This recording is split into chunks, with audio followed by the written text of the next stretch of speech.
Well, hello, friends. Again, Randy Saleh, your Assistant Professor of Business for your personal finance class. And I wanted to give you a video on how to write, format, and submit your written projects for this class. Again, the written projects for this class is 80% of the grade, and it's where all the learning occurs. It really does. So here we are. How do we do this? Let's come down, and of course you're going to watch the video that you're watching now. Absolutely. Also, here is the grading rubric and formatting your projects. That is an outline of how to do it, and I'm going to give you that right now. Here's your planning personal finances. To get to the project, you can simply click the link, or you can just click the project right here, okay, 2021, and it will pop up right here. So this is the project planning personal finances. So let's take a look at that. And here is our assignment. Okay, so let's take a look at this. I have structured the course in each assignment. We have a friend. His name is Frank. And we are going to help Frank from graduating college all the way through retirement in estate planning. And so it's a nice case study. He's a good friend of ours. He's just graduated. He's making $72,000 a year as a game developer. Wow. Outstanding knowledge he has of high tech, but he has no idea how to organize his finances. And he wished he could have just taken a personal finance course while he was in college. As life begins, he's confused with the terminology, planning, budgeting, tax audits, financial services. Man, I wish I had my own place, he says. I want to purchase a car in the near future. What do I do? So, oh, yikes. Frank's out 6 months. He just received the letter from the United States Student Loan Depository. It's time to pay back those loans. You'll get that letter at 6 months after you're no longer in college. And so, he needs help. What can we do? He's about to head to Uptown Dallas and get a super cool apartment condominium. He's asking you, since you are a financial genius, you're taking BUSI 1307, about how he can better manage his money. So let's help Frank build a personal financial plan that's very positive. So that is a nutshell of what we'll be doing in this course. So as you see, I have everything in headings. One, the financial planning process. So as you answer your questions, you'll get a Word file. Remember, it needs to be done in Microsoft Word. Now we have that free right on the course homepage. If you are a Mac person and you love Pages or you love Google Docs, you can use those to write your paper. But your final product, both of those programs will let you convert or export into a Microsoft Word or a PDF. Now, a PDF is perfectly fine to submit, but please do not submit a Google Docs, because there is nothing to submit in Google Docs. Google Docs is for sharing. And many times a student may send me a link to share, to view their project. I do not want that. Again, the harder it is for me to grade someone's work, the more level of anxiety I get, and the lower the grade tends to be. So, super easy what we need to do here, my friends. So when you start in your word processing document, just get Microsoft Word, it's free. You're going to put one, financial planning process. You do not need to put any more of my writing in there, at least the question, because I do grade on a word count. And if I see a bunch of my own writing in there, I just have to take it out so I can get an accurate word count. And we're going to talk about that in the grading rubric. So let's look at this. Frank needs to have an understanding of the financial planning process. Define and explain each of the 6 steps of the financial planning process. Now you will find all these answers in your book, and it basically goes from chapter 1 to, I believe, chapter 5. So in fact, it will actually have the heading financial planning process. So there are 6 steps. You're not going to list 6 steps and say that's the answer. You're going to state step 1, and then you're going to write each one of those. And each one of those will have its own separate heading and bulleted paragraphs, as I will show you in the grading rubric part of this video, which will be included in this. So, influence on economic conditions. Again, explain the 3 economic conditions to Frank. So every answer is not going to be 1 or 2 sentences. It's going to be several. It's going to be done in bullets in great formatting, which I have, again, just in a second. We'll look at that in this video of how to actually format and write. Sometimes a student will put a couple of words together in a couple of sentences. Rarely does that happen. Basically, that happens when someone waits until the very last minute, like on Tuesday, September, was that 15th, and says, "Oh, I better do this project," and it's very limited. There's been no research done, and that it pretty much turns out to be a disaster. So, and if it's a 1 or 2 or 3 sentence answer, it usually is a 0. I usually just don't put any credit at all, like you didn't answer the question for that. So, you have plenty of time, and again, friends, you're going to come back to this in your life because you're going to want to know this information. So as you do write it, the ultimate audience will be for you, I think. And the more research you do, the better equipped you will be to handle your finances. So we have 1, 2, 10 questions. There's each heading. Okay? And we're going to take Frank all the way through here. And it's going to be an interesting journey. Now, to receive full credit, each answer is explained in detail. These are some quick directions, but please review the grading rubric because I'm going over that right now. Next, once it'll be our next little video that we have included here. But again, just off the top, the minimum of a project should be is 1,000 words. You have 10 questions, and you can do quick math right there.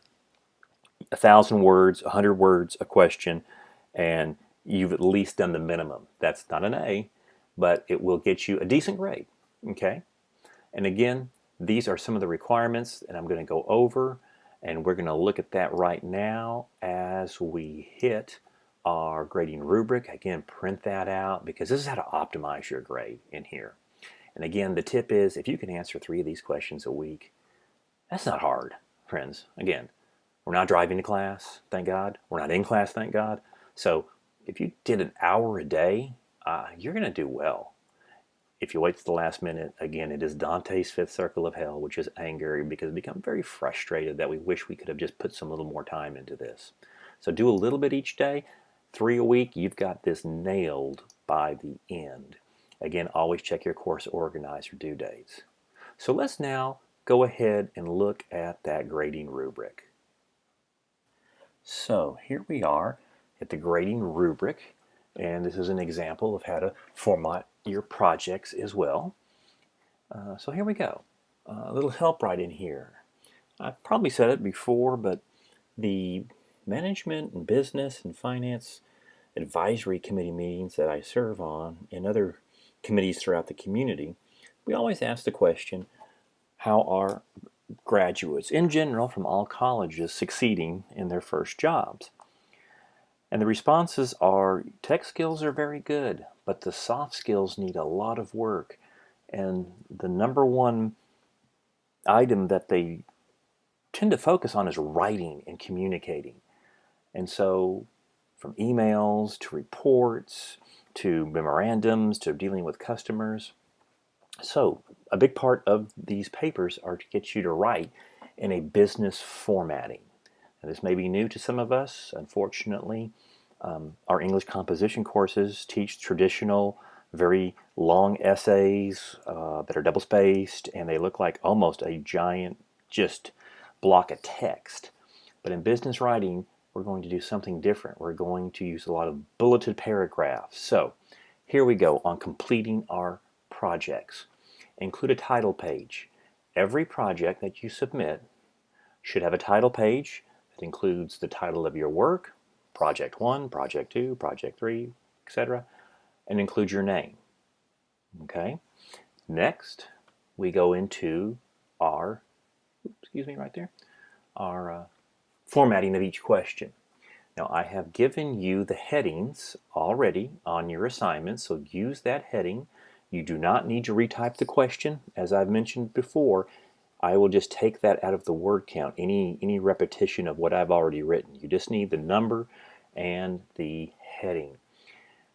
We're going to use bulleted paragraphs, and I'm going to show you an example. In business writing, a paragraph should never exceed 6 sentences. So make a point of that. We're trying to make it easy to read and easy for anyone to gain the information that you are trying to present. We do not use double space. Please do not send me a double-spaced paper project. I think the best is to use a 1.15 spacing. Now you can use 1 to 1.5, but I have seen time and time again the 1.15 is a really clean look.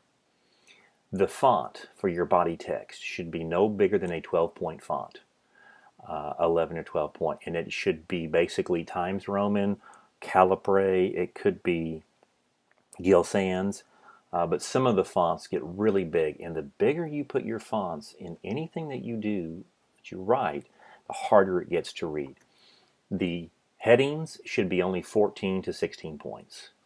So please do not send a paper, a project, that is 14 to 16 with every word. All I have to do is size it back down, and the more I have to work to grade someone's project, doesn't bode well for the grade, for the final grade for that project.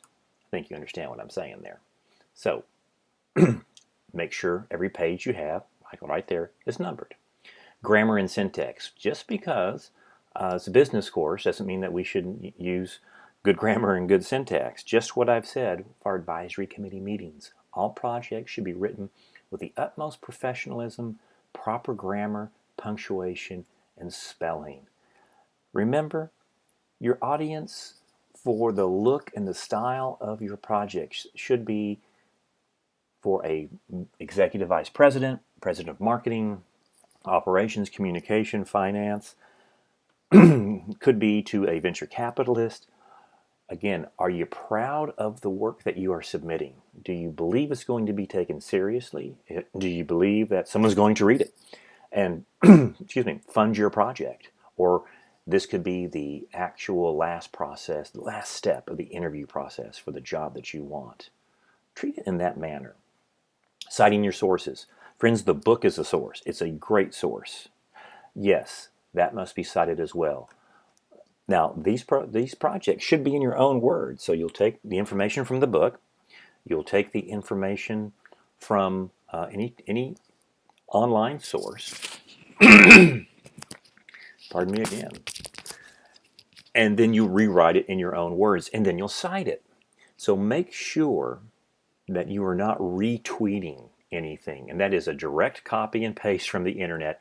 Even if you documented that source and you cited it, that's still considered plagiarism. You have to put it back in somewhat, of what you think about that, your own words. Because I know many of you, this is a transferable course, business, personal finance. And so this goes on to all major universities. You'll take more courses, and the more higher level courses you get, if you don't document correctly and plagiarize at the university level, you're going to get nailed. You could get failure for the whole course. I'm not trying to do that. I'm trying to get you ready, my friends. And again, when you cite your sources, it adds credibility to all of your work. So just do the research. Write the question in your own words. Cite the source. By doing this, you're going to be in great shape. So, how do I grade? Here we go. If you've taken my courses before, I always kind of say this. I've had a lot of college coursework myself, and sometimes I had a semester where I was very happy if I could get a B in a class. And so here's how we do it without a tremendous amount of work. And so here we go. You answer every question to project 1. I think it's 10 questions. All right, every question answered adequately. Okay, these are not one sentence answers. They're not one word answers. Those, anything less than 2 or 3 sentences or less, are not going to be graded. I just will count that as a no attempt on the question. So you adequately answer it. You have the good formatting, what I've just went over, and the example I will show you, good spelling and syntax, and you have a minimum of 1,000 words, so that's 100 words for basically each question, you get an 80. Boom, just like that. That's nice. What did you say? You wanted a higher grade? Well, fantastic. If you want an 85, same thing. Everything, again, every question answered, proper formatting, grammar, spelling, syntax, word count of at least 1,500 words. Now, when I say every question answered, I've had this a few times on some students. They'll answer like 4 or 5 questions. They'll get to their 1,000 and sometimes even 1,500 words, thinking that they've got their lockdown B, but they left half the questions unanswered, the remaining questions. That is not a B. That is an F. Yeah, I would, if I did that, I would receive an F for myself. So every question must be adequately answered. Perfect. You want a 90, an A. Excellent. Again, we're using much more research now, okay, because each question is being answered very, very well. And proper formatting, grammar, and syntax, a 2,000 word project gets you into the 90 range. Again, everything answered correctly. It's not a lockdown grade. If it's just a babbling on, it's got to be all in there. And then 95. All right, everything, excellent research, excellent formatting, minimum word count, 2,500 words. You're in the 95 range now. It has a wow factor. Really looks really, really good. What about projects with poor formatting, spelling, grammar, and don't even reach the minimum? They're like 500-600 words. Well, those are going to receive probably an F. If I submitted that, my grade would be an F. And I'd have to question myself, why am I taking this course? The thing about this course and these projects, all this information is going to guide your personal financial future. That's why you really want to put your best effort in here, because I think you're going to refer back to these. I've had students that have emailed me, and I've been teaching this course for 13 years. When I first taught it, they said, I'm so glad I took this course. I've gone back to the projects I did because I needed more information on that Roth IRA. I needed more information on how to make a home inventory, and I had it because I kept all of the work I did. So do that.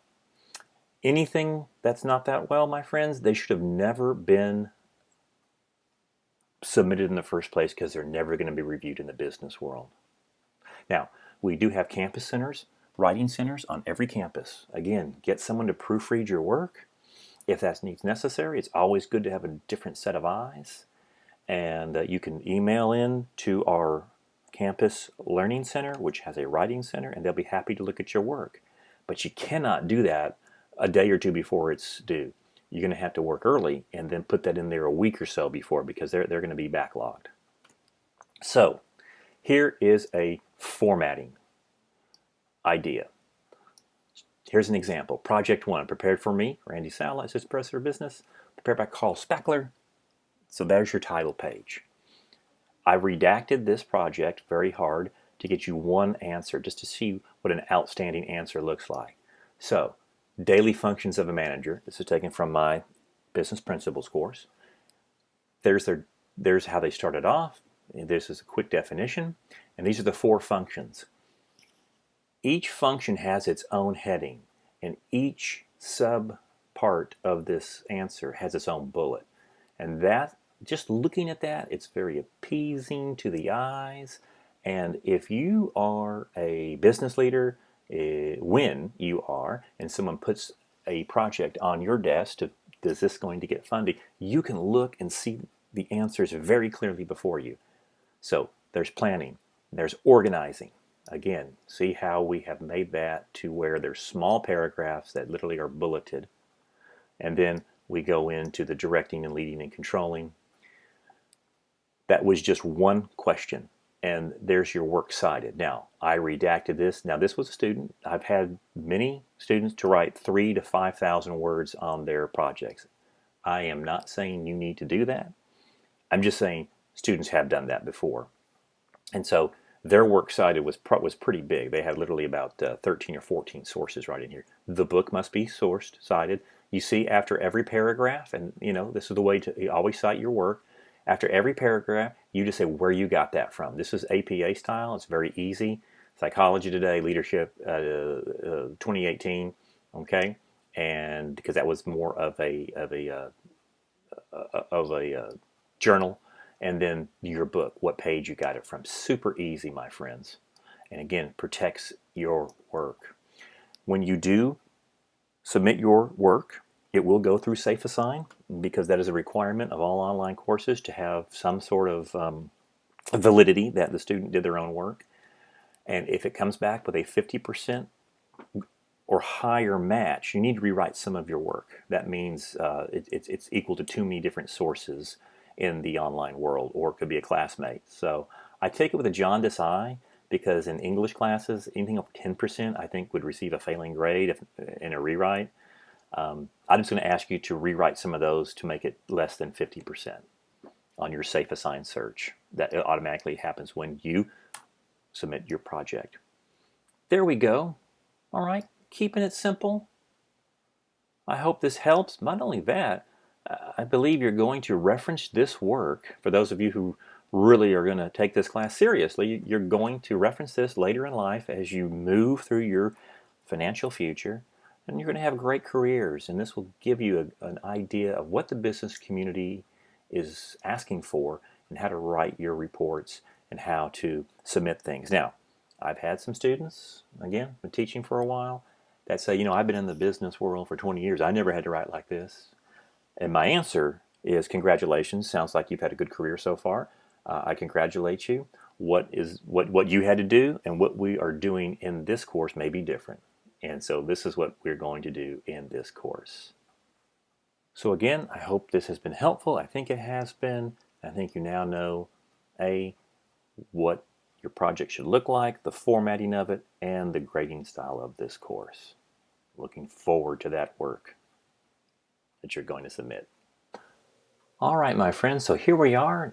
We know now how to write, how to format our written projects, and here's how to submit our projects. We're back to Unit 1. We go right back down to the project, and we can click that project, and this is how we're going to submit it. So it gives us our due date. Now this is for the spring. If this were a fall class, you would have your fall due date right there. So just check your course organizer for when your due date is, and submit before 11 p.m. on that date. If you submit like 10:45 on this date, it can give you some problems. That's the deadline. You want to do it earlier than that, because hey, 90% of the problems in project management happen in the last 10% of the work. Remember that. That's an axiom through life. The very last minute is when things happen. If we get it done earlier, if any problems occur, we can always redo it. So there we are. All right, it is worth 200 points. So here we go. Here's how to submit, given any semester. Here's what we do not do. Let's put it that way. Here's a text submission. By no way, shape, or form should these projects ever be copied and then pasted into a Write submission or anywhere on Blackboard. You are submitting through a Microsoft Word format. Now, if you have special formatting that you want to make sure does not change because you've got some pictures and graphics, you can always convert your Microsoft Word to a PDF. So a PDF or a Microsoft Word is what I'm going to take. Please do not do an RTF. Do not do a text file. Do not do a Google Docs. Google Docs are not for submitting. They are for sharing. So if you're working in Google Docs, although you do get Microsoft Office for free, make sure or Pages, make sure that you, in Pages or Google Docs, that you export to a PDF, and then you can send it to me. Of course, I believe in both Pages and in Google Docs, you could also do that to an MS Word. Boom. There we go. So we're going to go ahead and browse my computer. All right, so I'm going to look right in at my files, and I'm going to see this one right here, okay? And so this is how we name it. There's my name, Randy Saleh, Project Planning Personal Finances. Perfect. When you have your name there and your project, I'm going to put these into different files. I know exactly where to go to every time. It just lightens the load for me, because about 70% of the time I have to rename every student's file into their name. And That just takes time, my friends. Let's just do it this way. It's so much easier. I agree to submit my papers, remember, if we are going through Safe Assign. So if you have a 50% match in Safe Assign, and you can always look at your report, as mentioned, you need to rewrite parts of that paper, or it can get an F for plagiarism. Let's not do that. Let's not, put those in your own words, please. We're not copying and pasting from the internet. Now, you can add a comment if you want to. You don't have to. The comments here is like, Mr. Saleh, I am submitting my first project. I think this is the most awesome class I've ever seen. Boom. You can do that. You don't have to hit that. That is perfectly fine. When you've got your file in here, just like an email, you're attaching it, but you're not emailing it. You are using this every time, because this is what's going to happen. You're going to hit the submit button, and then when it churns, you're going to get a green little bar up here that says project was successfully submitted. Do not leave this page until you get that green bar.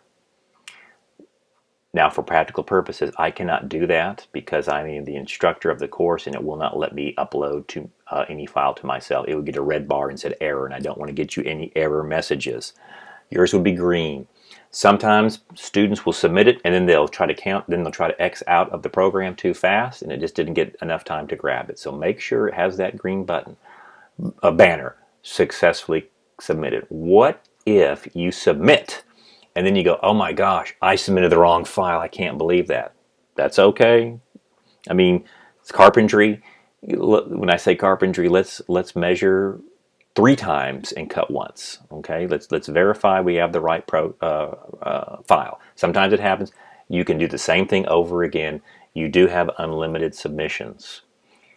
That being said, please get it as best right as you possibly can. I have students sometimes submit 7 submissions because they just didn't think it went through. I will grade the last submission that you put forward. I'm not going to go look at all 7 or 3 or 4 or whatever. So if you make a mistake, and that's where you can put a comment, please read the last one. Read this submission because I messed up. It happens. I understand. We're in crazy times here, but let's, best that we possibly can, let's get it right. And so I can grade your work and give you the credit that you richly deserve. Friends, that's it. All right? We can write it, we can format it, we can submit it, our work on time, and we're done. I am very much looking forward to your work, to reading it, and I hope it's going to be very profitable for you as you really, dive into the world here of personal finance and planning our personal finances. Make it a great day.